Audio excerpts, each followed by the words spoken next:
Love by Anton Chekhov. 3 o'clock in the morning.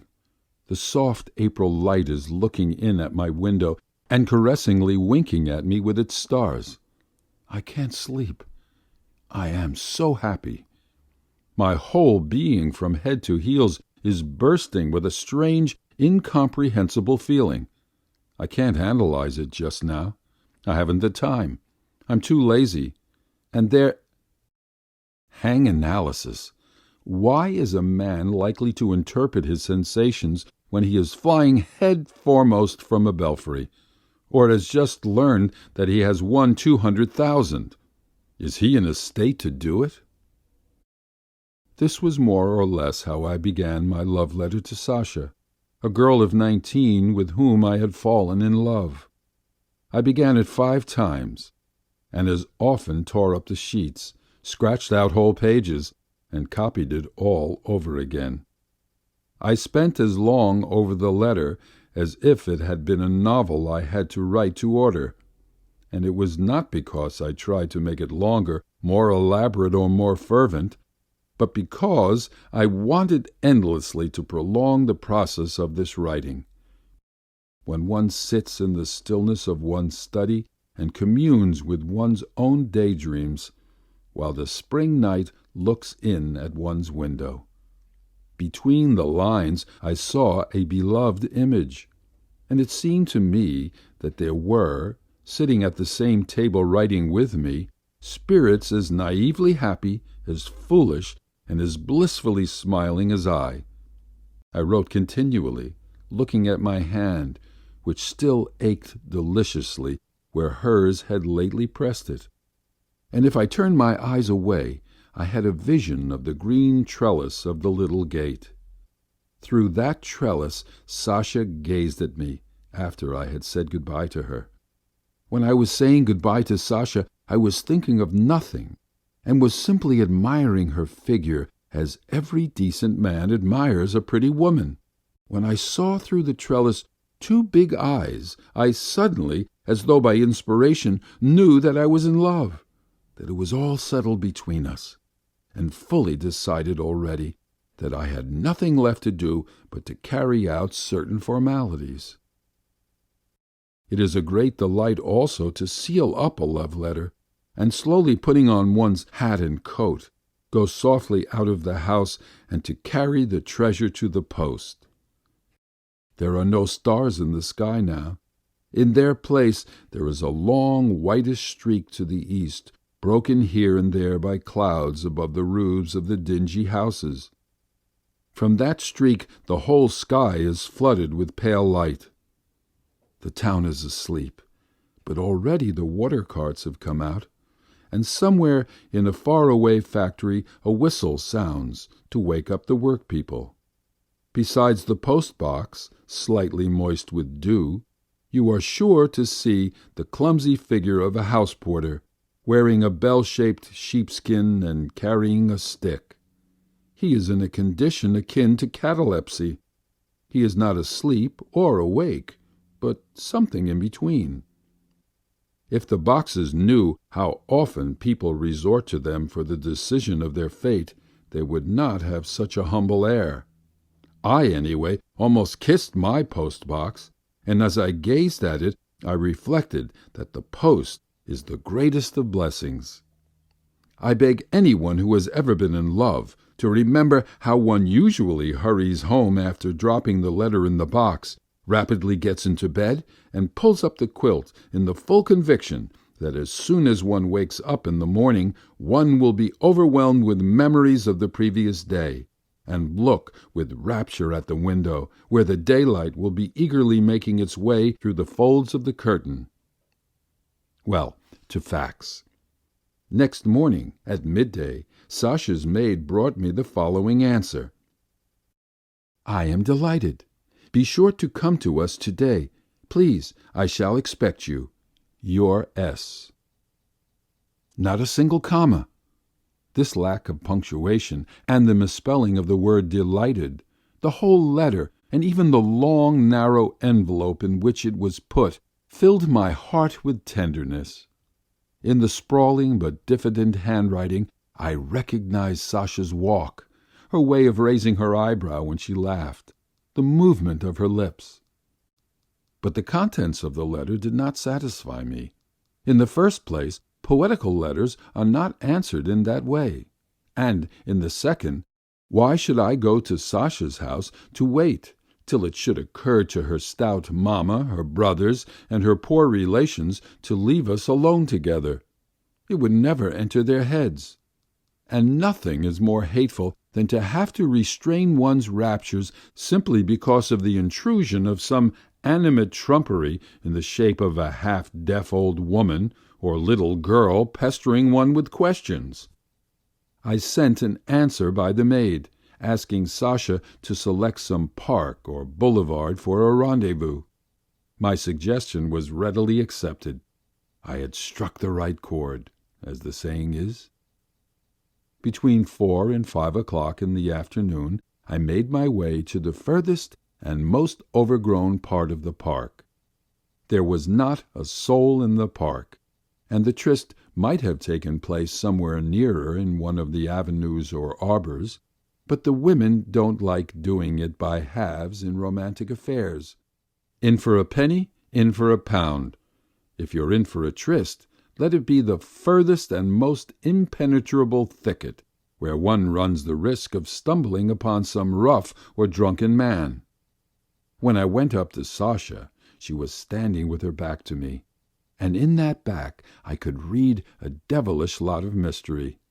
It seemed as though that back and the nape of her neck and the black spots on her dress were saying, "Hush!" The girl was wearing a simple cotton dress over which she had thrown a light cape. To add to the air of mysterious secrecy, her face was covered with a white veil. Not to spoil the effect, I had to approach on tiptoe and speak in a half-whisper. From what I remember now, I was not so much the essential point of the rendezvous as a detail of it. Sasha was not so much absorbed in the interview herself as in its romantic mysteriousness. My kisses, the silence of the gloomy tree, my vows. There was not a minute in which she forgot herself, was overcome, or let the mysterious expression drop from her face. And really, if there had been any Ivan Sidoritch or Sidor Ivanitch in my place, she would have felt just as happy. How is one to make out in such circumstances whether one is loved or not, whether the love is the real thing or not? From the park I took Sasha home with me. The presence of the beloved woman in one's bachelor quarters affects one like wine and music. Usually one begins to speak of the future, and the confidence and self-reliance with which one does is beyond bounds. You make plans and projects, talk fervently of the rank of general, though you have not yet reached the rank of a lieutenant, and altogether you fire off such high-flown nonsense that your listener must have a great deal of love and ignorance of life to assent to it. Fortunately for men, women in love are always blinded by their feelings and never know anything of life.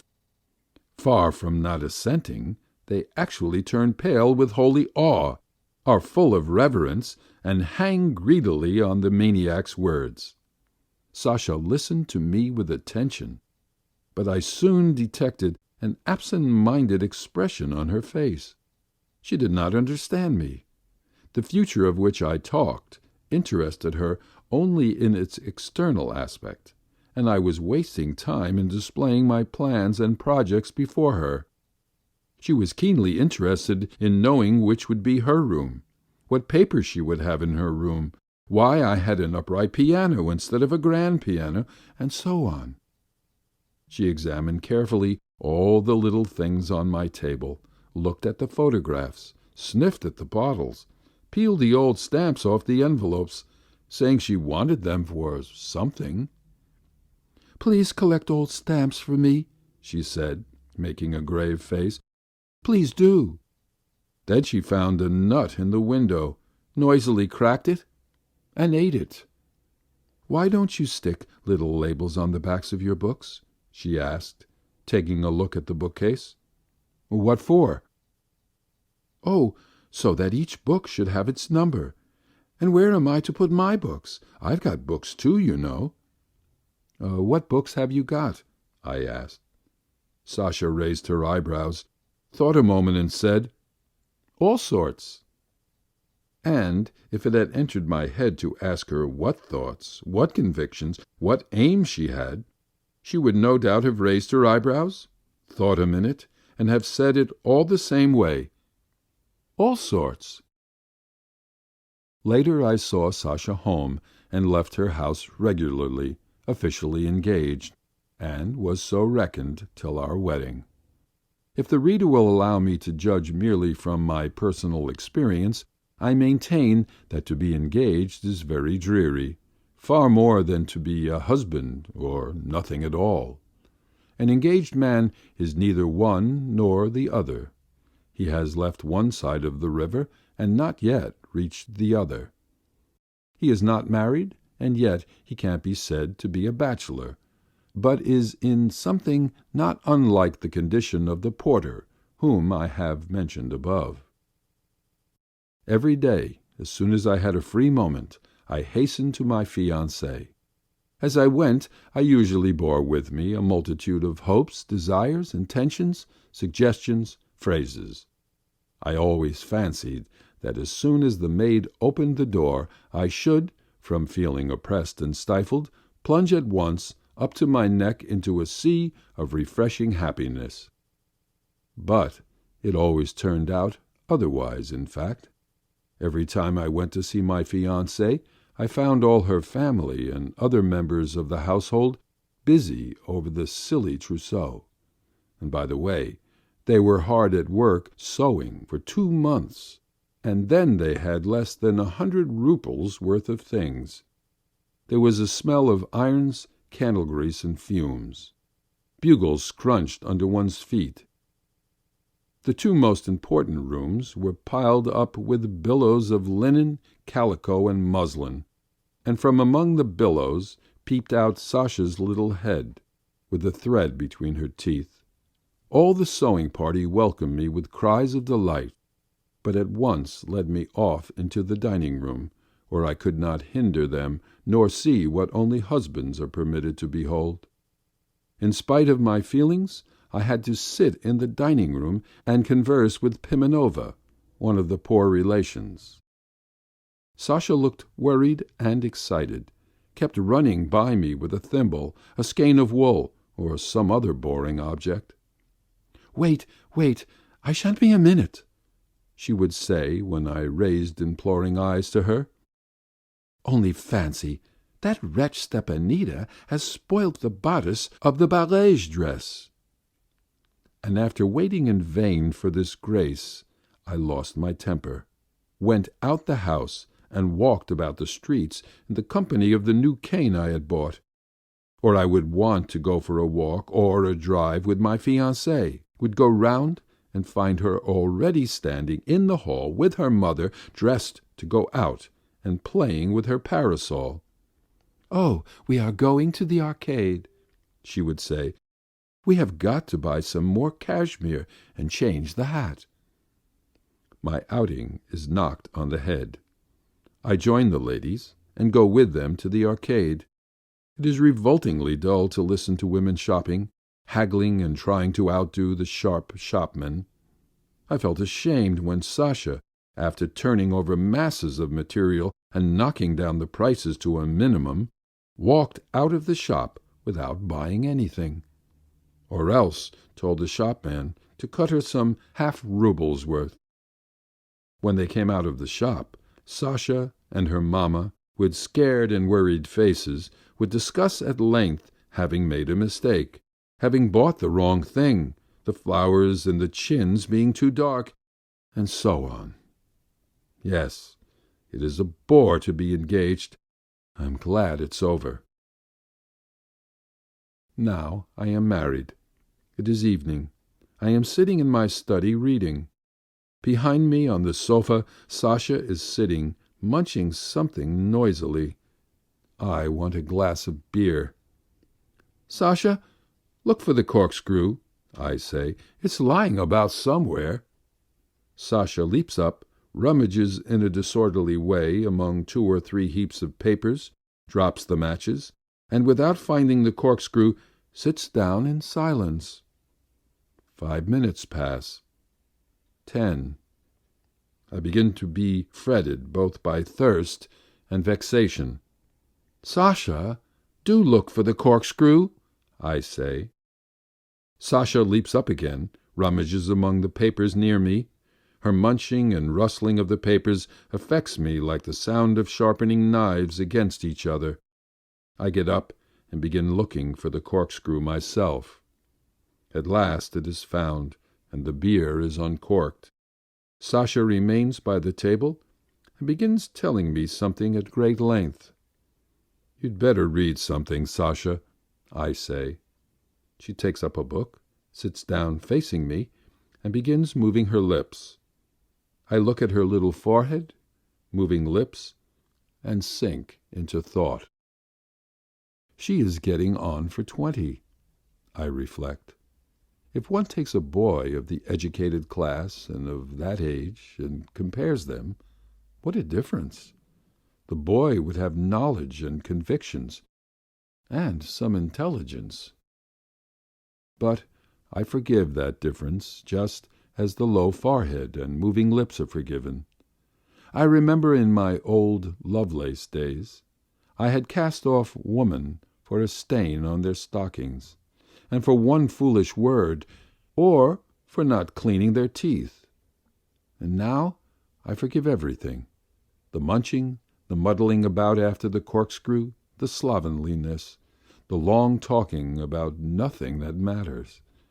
I forgive it all, almost unconsciously, with no effort of will, as though Sasha's mistakes were my mistakes, and many things which would have made me wince in old days move me to tenderness and even rapture. The explanation of this forgiveness of everything lies in my love for Sasha.